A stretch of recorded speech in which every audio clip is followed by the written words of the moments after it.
bem-vindo a mais um Speed and Some Control. Hoje a gente está aqui mais uma vez para discutir os aspectos de contradição relacionados a unir dois dos temas mais importantes das últimas décadas, que é governança e inovação, compliance, ética, tecnologia, essa bagunça toda que a gente faz aqui no Speed and Some Control. Agradece muito a você que nos prestigia e também a Gazeta do Povo, Portal Gás Conecta e o pessoal da Comunidade de Governança e Nova Economia, GoGil, os nossos masters aí, sempre nos prestigiam muito. Muito obrigado a todos vocês.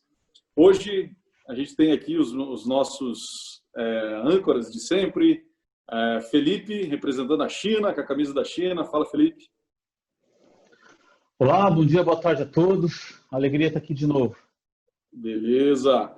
Doutor Guilherme Santana, direto do Vale. Fala aí, meu amigo. Bom dia, Anderson. Tranquilo. E hoje, com uma super, hiper, master aqui e outras cocitas más, que é a Raquel Sampaio, nossa ilustre convidada do dia, que vai dar todo um brilho especial aqui para o tema, que é o tema ESG. Aliás, a gente fez uma pesquisa durante a semana, justamente nesse tema, perguntando quais eram as principais, ou o principal tema que a alta gestão, que os conselhos de administração deveriam se atentar. Qual é esse novo principal tema? E adivinha o que ganhou? Quase 40% das pessoas que orbitam ali a nossa comunidade responderam que é o tema ESG. E aí, ato contínuo, provocado pela Raquelzinha. A Raquelzinha falou, agora precisamos falar desse negócio e tal. Falei, vamos lá, Então, muito obrigado, Raquel. Bem-vinda. Você ajuda as pessoas a quê, Raquel?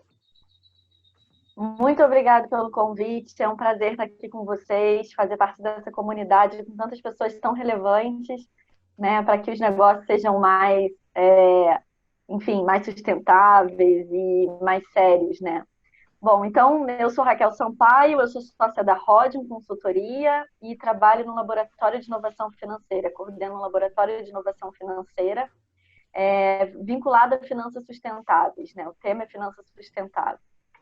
A Rodium também atua nessa parte, prestando consultorias para empresas que querem ser melhores para o mundo, e para os seus sócios. Então, a gente tem aí uma atuação um pouco diversificada, mas vai na linha da governança e também na questão um pouco ASG, que nada mais é do que a incorporação de novos critérios no ambiente de negócios. Não sei se eu já posso entrar direto nesse tema, Anderson, do que é o conceito da ESG. Tá. Por favor, comenta para a gente aí, por que isso é importante, então, por que o que significa ESG? Uma primeira dúvida assim, que o pessoal levanta muito é o que é ASG e o que é ISG, Por que tem essas duas siglas, o que essas duas siglinhas significam e por que todo mundo só fala disso agora, Então, as duas coisas são, o ISG e o ASG são a mesma coisa, um é em português e o outro é em inglês, Nada mais é do que um movimento que tem acontecido no mundo todo, e que é um movimento muito feliz, na minha opinião, em que os negócios e investimentos passam a incorporar novas métricas, tanto na parte de avaliação quanto no acompanhamento. Então, se tradicionalmente o sistema financeiro e as empresas elas eram avaliadas apenas pelo critério de risco, retorno e liquidez, que é assim que geralmente a gente avalia os nossos investimentos, quando a gente está falando de ESG, ou ASG, em português, a gente está falando de incorporar a métrica de governança, de impacto social e de impacto ambiental, E aqui é diferente do que vinha sendo feito nas últimas décadas, em que você tinha a empresa no seu objeto social e tinha uma área de sustentabilidade que era subsidiária. Mas o impacto social e o impacto ambiental, eles passam a integrar a estratégia da empresa, criando valor para a marca, criando valor no relacionamento com os consumidores, com os stakeholders. Então, alguns especialistas chegam a dizer que é como se fosse uma evolução do capitalismo, Um capitalismo que passa a olhar para mais indicadores que não só o financeiro. Que exemplos você tem de empresas que, de alguma maneira, já estão incorporando e quais seriam esses indicadores de cada um dos três pilares aí do tempo? Tem muitos exemplos, assim, esses movimentos, assim, eles vêm, né, lá de fora. Aqui no Brasil, a gente tem a Magalu, a gente tem a Movida, a gente tem a Natura como precursora, né, que são empresas que já são reconhecidas no mercado na sua estratégia, na maneira de lidar com o consumidor, de lidar com os funcionários, elas já olham sobre uma perspectiva diferenciada. E quando a gente fala de ESG, assim, na verdade, tem uma ampla forma de você encarar isso, né? Isso vai muito de como a empresa está preparada, é um caminho. Mas quando se fala dessas métricas, você realmente criar um olhar para isso estratégico e começar a olhar para esses indicadores e traçar um caminho para ir melhorando a cada dia, né? Então, um dos indicadores é o indicador do sistema B, né? O sistema B, ele olha, por exemplo, como é que é o relacionamento da empresa com a comunidade, como é que é o relacionamento dentro da empresa, né? Qual é o múltiplo de quem ganha mais e quem ganha menos, como é que ela se relaciona com os fornecedores, com a cadeia de valor, né? Então, tudo isso ela vai gerando um valor agregado, dependendo da maneira como isso acontece, que nutre tanto os sócios como também a comunidade, o entorno. E isso tem se mostrado, né, as empresas que agem dessa maneira, elas têm se mostrado melhores e mais resilientes, seja porque oferecem um nível de risco menor, né, ou também porque a própria percepção de mercado em relação a elas é diferente, né? Então, no momento em que a gente tem a revolução aí nos campos da comunicação e a gente tem aí todo mundo falando o tempo inteiro, né, emitindo as suas opiniões, né, e se comunicando de forma tão direta, a opinião pública ela passa a ter um papel fundamental na construção da marca e até na forma de captar o recurso, né? Então, o próprio custo de capital dessas empresas tem se mostrado diferente. Legal. Você já fala dos teus exemplos, até com a CVM e tal, né? Eu sei que você está lá em alguns grupos interessantes de discussão, mas antes vamos pingar lá no Vale e perguntar um pouquinho para o Guilherme como é que está esse tema no Vale, Guilherme? Parece que nós temos um grande mártir disso, que é o tal do Elon Musk, é isso? Na verdade, você teve aqui um movimento, né, movimento verde dos investimentos sustentáveis que não deu retorno na sua primeira onda aqui de venture capital, que já tem aí bastante tempo, mas não houve um sucesso do ponto de vista de retorno na época, inclusive foi questionado, só que isso tem mudado, né? O ícone aí, o Elon Musk, existe uma diferença muito grande entre narrativa sustentável e, de fato, empresas sustentáveis. A Tesla foi uma empresa que surgiu para mudar um setor todo num sentido não só sustentável, mas de melhoria. O pessoal esquece que quando você olha um carro elétrico, o número de peças, o que se recicla é muito diferente do carro normal. Então é melhor, a raiz é melhor, não porque é sustentável, simplesmente porque é melhor. Tá? Então existe muito essa narrativa. Em contraponto, existem outras montadoras que vendem carros híbridos nos Estados Unidos para poder ter uma cota de carro diesel maior, porque ganham muito mais dinheiro com o carro diesel. Então, existe sim aí a raiz de empresas que realmente querem fazer melhor, e parte do fazer melhor é fazer de forma com menos, vamos dizer assim, menos perdas no processo e menos impacto aonde elas estão. Então, o contraponto se tem uma narrativa sustentável para tentar valorizar algo em torno contra algo que de fato tem valor por ser sustentável. Então, eu acho que hoje o valor da Tesla caiu um pouco aí nas últimas semanas, mas ela já chegou a valer mais do que a Toyota, que é a maior empresa automobilística do mundo, por décadas. Então, Verdade. essa questão sustentável não é uma questão presente, é uma questão futura. E já se está valorizando essa questão futura, esse impacto futuro, essa inovação. É algo que ocorrerá com a melhoria dos processos. Tem empresas que decidem investir antes e sair na frente, outras não. Então, assim, a percepção de valor tem que vir do lado certo. E aqui a Bolsa está demonstrando, no caso da Tesla, que vende muito menos carros do que a Toyota e tem um valor comparável, mesma ordem de grandeza, que o futuro é a Tesla e não a Toyota. Então, eu acho que esse é o caminho.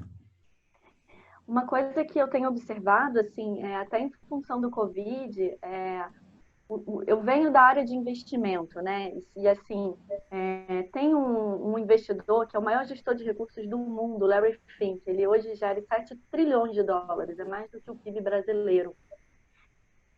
Né? E desde 2018 ele vem emitindo cartas anuais falando sobre ESG e investimento de impacto. E a narrativa dele é zero consciente, assim, nesse mundo da sustentabilidade, a gente brinca que tem aqueles que vêm porque são convertidos e tem aqueles que vêm porque percebem uma oportunidade de mercado. No caso do Larry Fink, que é esse gestor de recursos, a narrativa dele é o seguinte: olha, eu lido aqui com dinheiro de famílias que precisam deixar um legado para as próximas gerações. E quando eu olho para a situação do planeta e olho para o perfil de consumo, seria irresponsável da minha parte não considerar esses aspectos, né? Porque, de um lado, a gente tem os executivos que muitas vezes olham só o retorno financeiro no curto prazo, mas no longo prazo, considerando os riscos ambientais e sociais que a gente está observando, divulgado aí pelo Fórum Econômico Mundial, observando uma crise de risco que vem sendo divulgadas, observando o perfil de consumo da geração Y, não tem como não olhar para isso se você pensa no longo prazo e no que se quer deixar para as próximas gerações em termos financeiros também, não só de legado social, né? Então, ele é uma pessoa que agora, no último ano, nessa última carta dele, além da recomendação, ele começou a ir para a parte prática. Então, ele já começa a não aprovar a conta dos executivos que não adotam esse tipo de prática.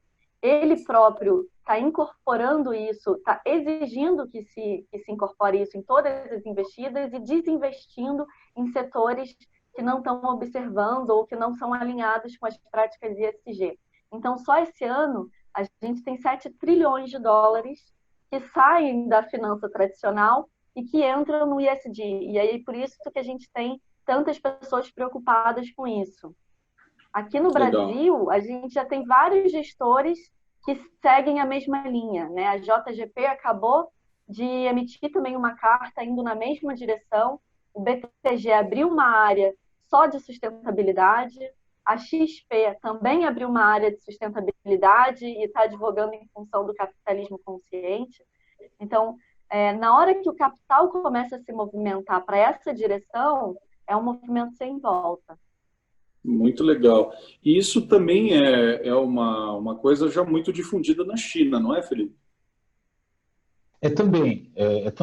O ESG é um tema quente, muito debatido na China. Quando a gente discute a China, eu sei que há muitos mitos e ideias divergentes sobre como funciona o país, e para muitas pessoas ainda pode persistir a imagem daquela China dos anos 90, do produto Xing Ling, aquele que você tem baixo custo e baixa qualidade, feita com mão de obra subremunerada e com muitos danos ao meio ambiente. Aliás, esse é um tema que sempre que eu converso, falo de China, uma palestra, então sempre alguém rebate, mas a China consegue isso porque ela tem mão de obra escrava, porque ela explora as pessoas, etc. Evidentemente, quando houve a migração do campo para as zonas econômicas especiais, houve sim, e isso foi um fator que ajudou no crescimento econômico, uma mão de obra extremamente mal remunerada, ali nos anos 90, talvez início da década de 2000. Hoje, o custo do trabalhador chinês, a renda média do trabalhador chinês, ela é superior à renda média do trabalhador brasileiro e, e ela equivale ali ao custo de um trabalhador europeu da Grécia ou de Portugal. Não está no mesmo patamar de um francês, de um alemão, mas aqueles países ali do sul da Europa já está equivalente. A China não é mais um lugar barato para se produzir, inclusive produtos têxteis, tal, estão se deslocando ali para o Vietnã, Myanmar, tal, porque essa indústria é mais econômica lá. Houve, portanto, uma mudança muito importante desse ponto de vista, há inclusive um projeto, talvez seja adiado, porque 2020 foi um ano maluco, por conta do Covid, mas a ideia é de que a China pudesse declarar ainda esse ano o fim você não ter mais chineses vivendo ali no que eles consideram a linha da pobreza. Muitos estrangeiros que viajam para lá conhecem a costa oriental, que são aquelas cidades maravilhosas, assim, Beijing, Xangai, Shenzhen, né? Mas havia e ainda há um pouco de pobreza quando você se desloca em relação ao oeste, em direção ao Tibete. É isso que vem sendo superado através de inúmeras políticas que envolvem, notadamente, a participação das empresas. Agora, dessas três siglas, do E e do ESG, primeiro ponto, é preciso a gente sempre ter em mente que a China é o maior exportador do mundo. Então, se esse é um tema que está batendo nos mercados consumidores do Ocidente, esse é um tema essencial para as empresas locais, porque o mercado consumidor dela está pensando nisso, né? Agora, dessas três letrinhas, eu acho que a letra E aí de Environment é a que mais tem brilhado na China dos últimos anos. O nosso colega aí citou a Tesla. A China tem uma empresa chamada BYD, que em número de veículos produzidos é a maior fabricante de carros elétricos do mundo. A cidade de Shenzhen, que foi a primeira cidade com mais de 10 milhões de habitantes, lá no início da década de 2000, a substituir totalmente a iluminação pública por lâmpadas de LED e tal, é a primeira a ter 100% da frota de táxi e de ônibus elétricos, assim, algumas soluções bem inovadoras. O carregador de energia fica no ponto de ônibus, assim. Então, quando o ônibus para estacionar, ele já é carregado e tal. Há uma mudança que você percebe claramente no dia a dia, lá, o uso de bicicleta, por exemplo. Eu me lembro, a primeira vez que eu viajei à China, em 2011, eu liguei para minha mãe, eu morava em São Paulo, liguei para minha mãe e falei: mãe, estou com saudades do ar puro de São Paulo. Para quem não é de São Paulo, né, São Paulo é sempre uma referência de lugar poluído no Brasil, né? Porque Beijing era um lugar horrível, assim, né? E melhorou-se muito a condição do ar. Há fundos de venture capital específicos para fomentar soluções que favoreçam o cuidado com o meio ambiente. Na cidade de Shenzhen, que eu acho que é meio uma cidade vitrine assim, dessa China moderna, quando você vai a um supermercado comprar um pacote de sacos de lixo, todos os sacos de lixo têm um QR Code. E aí você, com o teu celular, você escaneia o QR Code que tem naquele saco de lixo, associando você àqueles sacos de lixo, né? Então, de forma que você assegure para a prefeitura, isso é voluntário, não é obrigatório, que você está separando o que é plástico, o que é vidro, o que é tal. E aí, quando eles recolherem o lixo, a casa do Felipe separou melhor o lixo, produziu mais lixo separado e tal. Isso me reflete um desconto no que seria o equivalente ao IPTU local, né? Por fim, do ponto de vista de governança, eu acho que aí há um comentário a ser feito. Também há muitos mitos em relação a isso, como é que funciona a governança na China, etc. De fato, é uma outra dinâmica, é uma outra realidade, outro sistema econômico, político. Agora, é importante lembrar que desde ali de 2011, quando a China faz a aderência e entra oficialmente, após 15 anos de negociação, na Organização Mundial do Comércio, ela reforma mais de 800 leis para se adequar a regras de governança que o resto do mundo considere aceitáveis. Mesmo assim, mesmo fazendo parte do OMC, um grande selo de qualidade das empresas chinesas era abrir ações na Bolsa Americana. Porque aí ele dizia assim, estou obedecendo aqui as mesmas regras de transparência que a Microsoft, que a Apple, que o Facebook e tal, né? E agora, eu acho que esse ano de 2020, a gente vai ter um caso muito particular, que é a abertura de capital da Ant Financial, que vai ser o principal IPO do ano de 2020, e eles simplesmente não vão fazer IPO nos Estados Unidos, vão optar pela Bolsa de Hong Kong e de Xangai, meio que um sinal dos tempos, assim, de que eles acreditam que essa questão de precisar ter um selo internacional foi superada, que eles podem fazer essa comunicação e fazer essa captação só dentro do mercado doméstico, né? Importante, só para fechar meu raciocínio aqui, dizer que a China é o país que mais investe em energias renováveis. Se você olhar o ranking dos países mais poluidores, a China fica ali ao lado dos Estados Unidos, como o país que mais emite poluentes. O Brasil vai muito mal nisso também, né, por causa do desmatamento, né? É um dos países que mais emite poluentes, no entanto, a população chinesa ela é 4 vezes maior que a americana. No per capita, ela tem um desempenho bastante razoável e caminha a passos largos assim, para se tornar uma economia mais verde. Se eles, que têm a população gigantesca, conseguirem fazer essa transição de modo factível, eu acho que vai ser um caso muito interessante assim, para ser estudado pelo resto do mundo. É um desafio Excelente. grande, né? Mas para quem teve, sei lá, estive em Hong Kong 2 vezes no ano passado, ainda a qualidade do ar é bastante ruim, mas eu gosto de ver as soluções chinesas, né? Não importa a cor do gato desde que ele pegue o rato, que você cria os incentivos, né? Esse incentivo aí do lixo, eu acho excelente. Se não se criar incentivos, não vai ser a narrativa que vai mudar. Essa discussão, principalmente aí de ESG, do I, né, do environmental, é uma discussão ainda bastante questionável, né? O impacto humano na crosta terrestre, você tem cientistas que falam que é um absurdo o impacto disso na mídia versus o impacto real. Então, o ambiente macro, existe um impacto. O impacto visível é no ambiente micro, né? Cidade de São Paulo, Hong Kong, Shanghai. Realmente você sente, isso está impactando, mas é um público local. Não que não seja necessário isso, mas muitas vezes esses parâmetros têm que evoluir e tem que se mensurar de forma ao impacto real. E não eu vejo muito mais o impacto na narrativa, é uma forma de se direcionar o público para um lado e para o outro, muito mais como ferramenta de controle do que de ferramenta de controle do impacto ambiental de fato. Então, ainda existe muito a evoluir, isso ainda está, vamos dizer, na segunda iteração, né? Houve uma primeira, mas ainda está numa segunda iteração muito pouco tangível do ponto de vista macro. Do ponto de vista micro, a introdução de etanol nos combustíveis do carro em São Paulo, você sente o impacto claramente, né? Inclusive, se o álcool fica mais caro, a cidade fica mais poluída. Então, a gente ainda está muito no começo. O impacto micro é grande, o macro ainda é pouco conhecido ou pouco mensurável. Né? Mas você ia comentar alguma coisa, isso Felipe? tem até nome, é o tal do greenwashing, né? O greenwashing é exatamente isso, né? Que a pessoa tem toda uma narrativa e no final não faz nada de realmente diferente, né? Em termos de preservação ou de desenvolvimento social. Claro, você presta uma conta para o mercado, né? E o que eu ia dizer é que, assim, quer dizer, no limite, se você for pensar, é a sociedade mais sustentável do mundo, a sociedade da Coreia do Norte ali, né?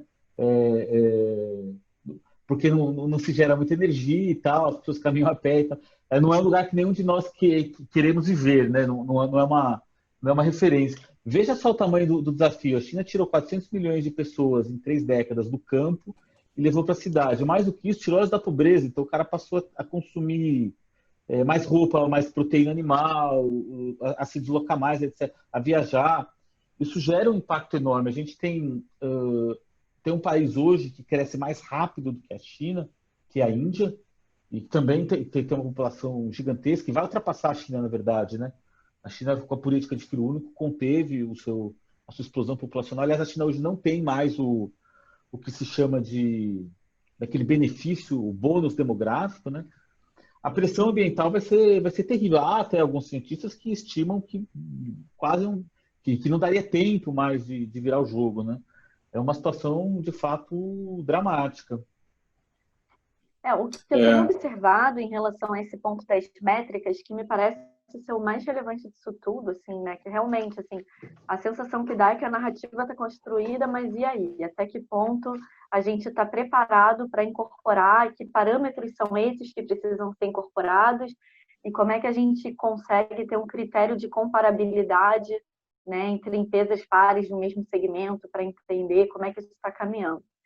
Realmente a gente está começando, né? Assim, nesse aspecto tem muita coisa ainda para ser evoluída, mas a gente tem bastante pessoas trabalhando nisso, né? Harvard mesmo tem um grupo que está se dedicando exclusivamente a essa questão da mensuração de impacto, do desenvolvimento social. Mas, Você assim, tem um indicador também que é para a sustentabilidade, pelo menos, para o S, né? Que é o EASY, né? Então, o próprio EASY está reformando, né? O próprio EASY, a Bolsa de Valores percebe que não está suficiente, né? Que não está adequado e que eles próprios, esse ano, eles estão mudando para poder criar um rigor maior. O que não é fácil. Tem pessoas seríssimas que estão se dedicando a esse trabalho e, assim, é como se fosse assim, a gente está criando uma nova contabilidade, né? Então, a gente tem a contabilidade financeira e agora a gente está criando nova contabilidade que ainda não tem totalmente definidos os princípios, os critérios, os padrões de mercado. São coisas que ainda estão se desenhando. Mas o que a gente vê é que é algo que veio para ficar, né? Porque Sem quando dúvida. não se tem isso, alguém está pagando a conta. E esse alguém somos nós, né? No final do dia, nós cidadãos, e os governos já não dão mais conta de resolver os problemas complexos que a gente vive, né? Legal, gente. Muito bom. Queria super agradecer a Raquel, nossa convidada especial, né, Raquel, por ter aberto aqui essa possibilidade aí na sua agenda de estar colaborando com a gente. Agradecer também o Guilherme, agradecer o Felipe, sempre trazendo esses contrapontos e esse espaço aqui ao contraditório, né, que a gente sempre procura propiciar também e que nos enriquece, né? A visão aí chinesa, a visão americana e a visão do que está acontecendo também no Brasil sobre esses temas tão quentes é muito importante e tão contraditórios também, como a gente gosta de endereçar aqui esse espaço de contradições, né? Então, Raquelzinha, muito obrigado. Guilherme... Dá uma mensagem final aí para a gente, por favor. Uma mensagem final. Bom, que a gente consiga seguir nesse caminho de forma séria e consistência, né? E eu acho que a governança tem um papel fundamental aqui, porque nesse momento em que a gente não tem indicadores claros, a governança ela tem esse papel de criar processo, né? Criar realmente transparência, visibilidade do que existe e do que não existe. A gente não precisa ter todas as respostas, né? Mas a gente precisa criar esses mecanismos de visibilidade. Obrigada pela oportunidade de estar aqui, de conhecer a todos vocês. Legal, é muito bem-vinda para voltar aqui, certamente esse é um tema interessante. Obrigado, Felipe. Obrigada. Obrigado, Guilherme. Obrigado, Anderson. Tá bom. Forte abraço a todos aí. Obrigado, Gazeta do Povo. Obrigado ao Portal Gás Conecta e a galera da Google Community. Forte abraço, gente. Sigam nós aí. Um abraço.